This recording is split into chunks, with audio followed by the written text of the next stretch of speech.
დღეს საქართველოს პარლამენტი პირველად მასპინძლობს საპარლამენტო დელეგაციებს დასავლეთ ბალკანეთის ქვეყნებიდან. პირველ რიგში სურს მადლობა გადავუხადო ჩვენ სტუმრებს საქართველოში ჩამოგზავნებისთვის და დღევანდელ შეხვედრაში მონაწილეობისთვის. ჩვენს ქვეყნებს ბევრი რამ აქვს საერთო, თუმცა ყველაზე მნიშვნელოვანი, რაც დღეს ჩვენ გვაერთიანებს, არის მიზანი, გავხდეთ ევროკავშირის წევრები.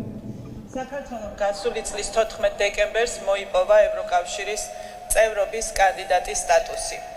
ევროკავშირის ამ გადაწყვეტილებას წინ უძღოდა საქართველოს ძლიერი სწრაფვა ევროპული ოჯახის წევრობისკენ, რომელიც ნაკარნახევია საქართველოს ისტორიით, საქართველოს კულტურით და რა თქმა უნდა ქართველი ხალხის ძლიერი ნებით.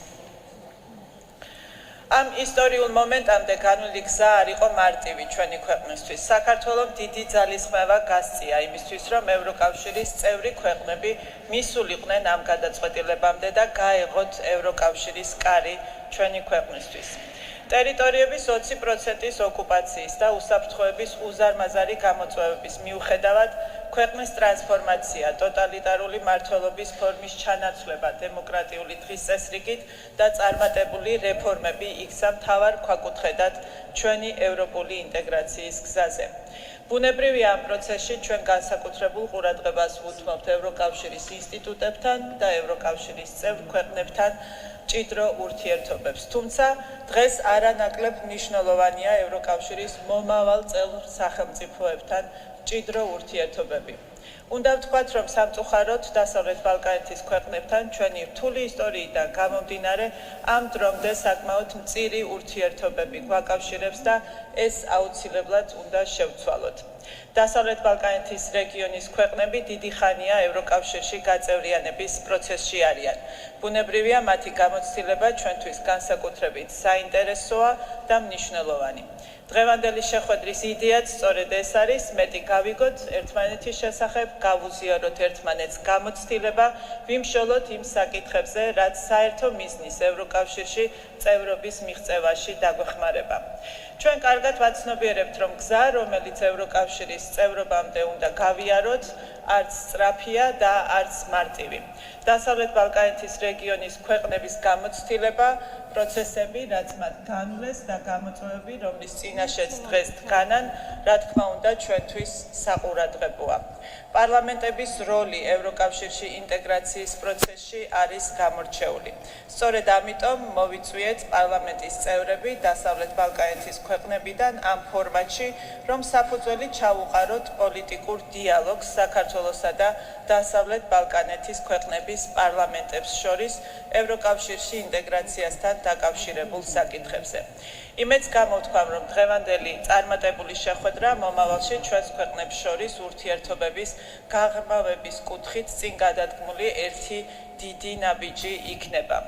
აქვე მსურს მადლობა გადავუხადო საქართველოს პარლამენტის თავმჯდომარეს ბატონ შალვა პაპუაშვილს ამ იდეის მხარდაჭერისთვის, ასევე ევროკავშირის ელჩ საქართველოში ბატონ პაվել ხერჩისკის, რომელიც საქართველოს ევროკავშირში ინტეგრაციის დიდი გულშემატკივარია. ახლა სიტყვას გადავცემ ბატონ შალვა პაპუაშვილს საქართველოს პარლამენტის თავმჯდომარეს მისასალმებელი სიტყვისთვის. მადლობა ქალბატონო მაკა, მადლობა თქვენ და ევროპასთან ინტეგრაციის კომიტეტს ამ ინიციატივისთვის. მას შემდეგ, რაც საქართველოს მიიღო ევროკავშირის წევრობის კანდიდატის სტატუსი, ეს რა თქმა უნდა სხვა დინამიკას ძენს ჩვენს ურთიერთობებს სხვა კანდიდატ ქვეყნებთან და ვფიქრობ, ეს ძალიან კარგი გამოვლინება არის სწორედ ამ ახალი დინამიკისა. პატივისმცემლო კოლეგებო, ქალბატონებო და ბატონებო, ძვირფასო სტუმრებო, მოხარული ვარ, რომ დღეს საქართველოს პარლამენტში განვიხილავთ ისეთ საკითხებს, როგორც არის ევროკავშირის გაფართოება, როგორც მთელი ევროპის მშვიდობაში, სტაბილურობაში, უსაფრთხოებასა და ეკონომიკურ ზრდაში სტრატეგიულ ინვესტიცია.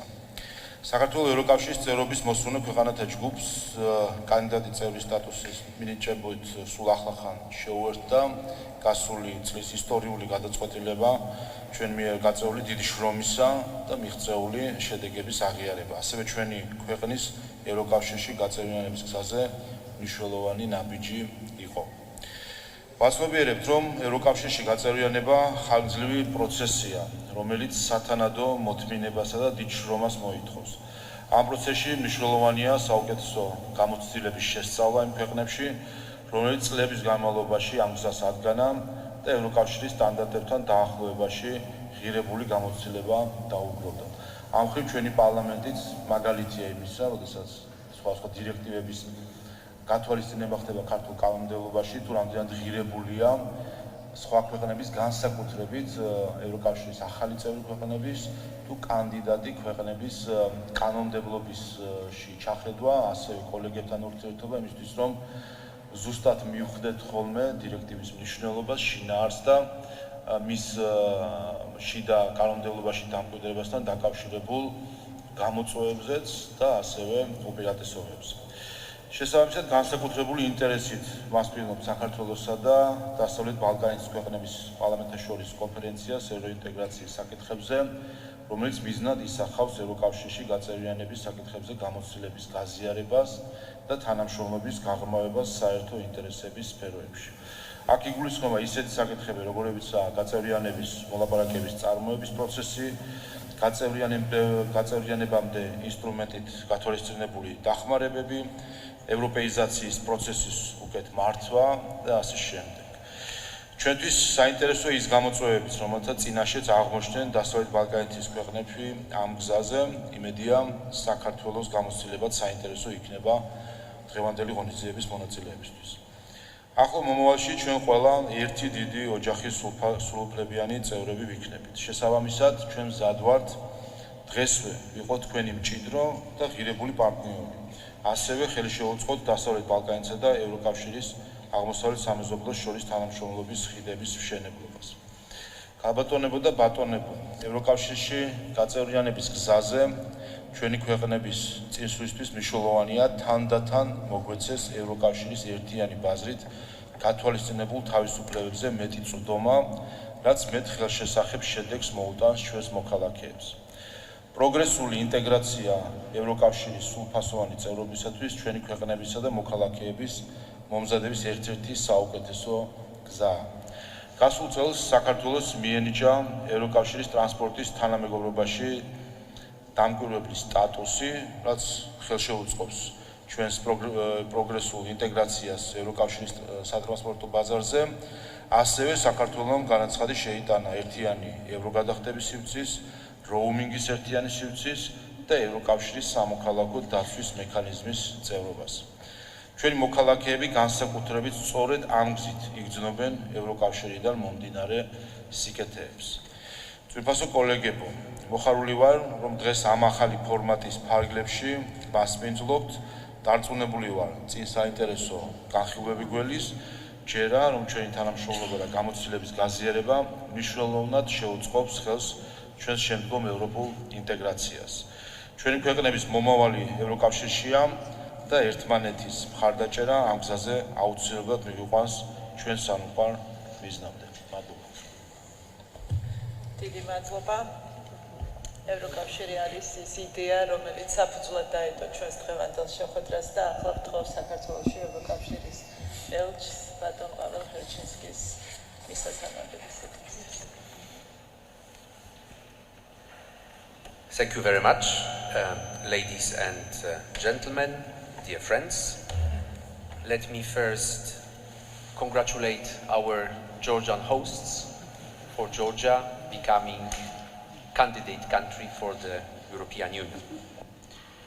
As President von der Leyen stated in her speech when announcing the 2023 enlargement package, and here I quote, "Enlargement is a vital policy for the European Union.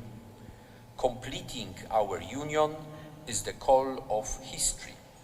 It is the natural horizon of the European Union. The citizens of countries that want to join are Europeans, just like those of today's Union, because we all know that geography, history, and common values bind us together." She also stated that enlargement is a unique opportunity both for the countries aspiring to join the European Union and of course for us already in the European Union. It is a driver for peace and prosperity that would make our union so special. I am very happy to see that the Georgian parliament is actually in the lead of this process, and it is willing to build upon the experience of other countries that are currently going through the same process. The example from Western Balkans, who have started the process much earlier, shows that the expansion of the EU remains a relevant and topical matter. Georgia, as well as other countries in the region engaged in enlargement, can for sure learn and draw from the experience of regional cooperation on the Western Balkan model. Let me focus a bit on the relevance of Western Balkans EU integration experience for Georgian EU integration process. There are several things that Georgia can learn from the experience of the Western Balkans, both positives, but let's be frank, also negatives. The Western Balkans have been engaged in an enlargement process since Montenegro applied for accession to the EU in 2008. Its membership negotiation began in 2012. This gives you an idea of how long this process can be. The good news is that there is currently a completely different geopolitical context, and the doors of the European Union have never been opened more widely. It is entirely up to each country to make the most of this opportunity to advance. Each successive accession process learns from the previous one. The Western Balkans had to take on the experience of the previous enlargements, the Big Bang of 2004, Bulgaria and Romania in 2007, Croatia in 2013. Later this year, we will be celebrating 20 years since 10 of Central Eastern European countries, including my own, have joined the European Union. The main lesson learned is how vital it is to focus on the fundamentals: rule of law, democracy, fundamental rights, independence of the judiciary. The enlargement process is designed to ensure that by the time a country joins the European Union, its political transformation into a stable democracy respecting the EU's fundamental values is complete and irreversible, and that the new member state can be full and constructive member of the European Union.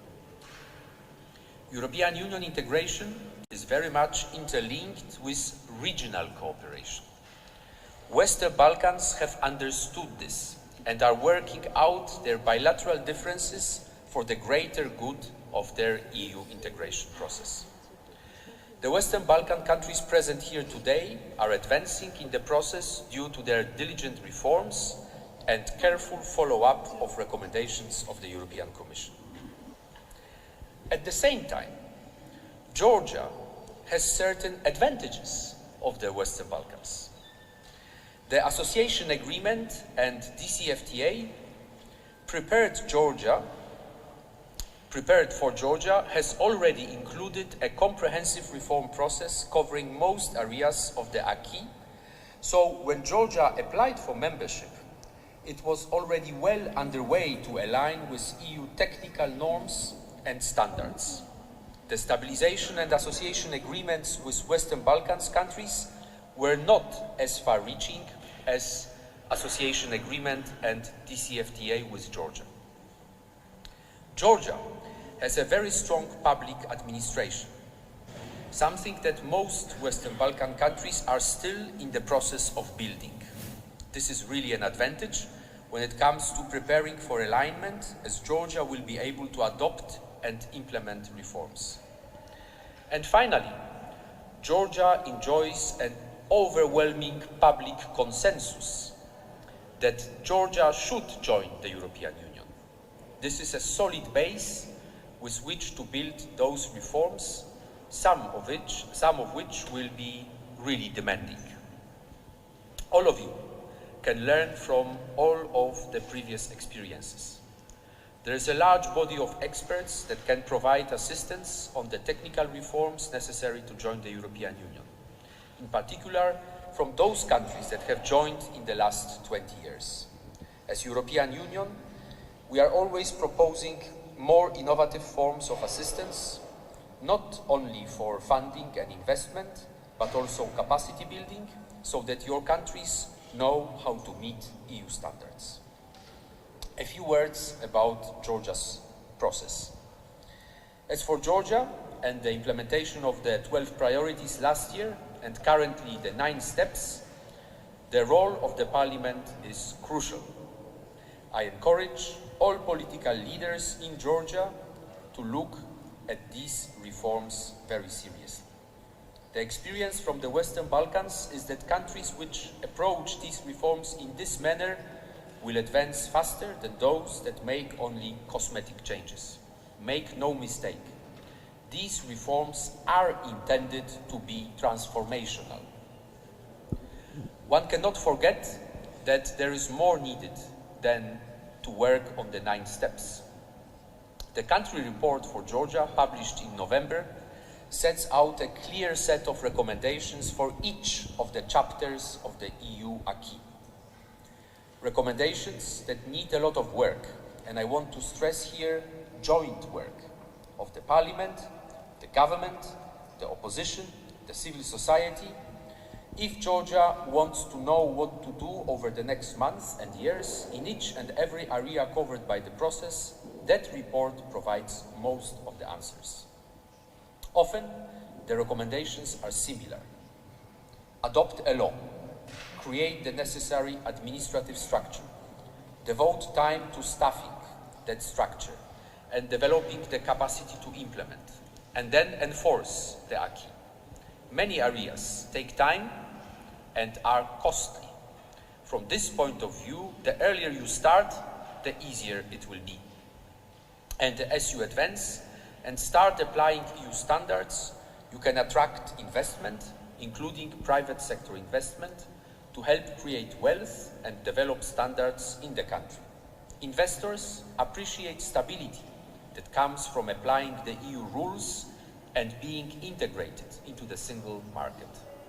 So, if I had to name one factor that would accelerate Georgia's path to the European Union and is clearly based on the experience of Western Balkans, it would be developing national consensus on joining the European Union.